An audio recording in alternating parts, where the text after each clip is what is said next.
నంద్యాల జిల్లా శ్రీశైలంలో సుప్రీంకోర్టు న్యాయమూర్తి జేబీ పార్థివాలా దంపతులు పర్యటించారు. శ్రీ బ్రహ్మరాంబ సమేత మల్లికార్జున స్వామివారిని దర్శించుకున్న వారు ప్రత్యేక పూజలు నిర్వహించారు. ఆలయానికి చేరుకున్న న్యాయమూర్తి దంపతులకు ఆలయ అర్చకులు ఈవో శ్రీనివాసరావు ఆలయ మర్యాదలతో ఘన స్వాగతం పలికారు.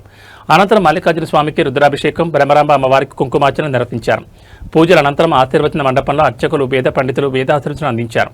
ఈ సందర్భంగా ఈవో శ్రీనివాసరావు స్వామివారి తీర్థ ప్రసాదాలు, శేషవస్త్రాలు, చిత్రపటంతో పాటు శ్రీశైలం చరిత్రకు సంబంధించిన శ్రీశైల ఖండ పుస్తకాన్ని జేబీ పార్థివాలా దంపతులకు అందజేశారు.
Come on,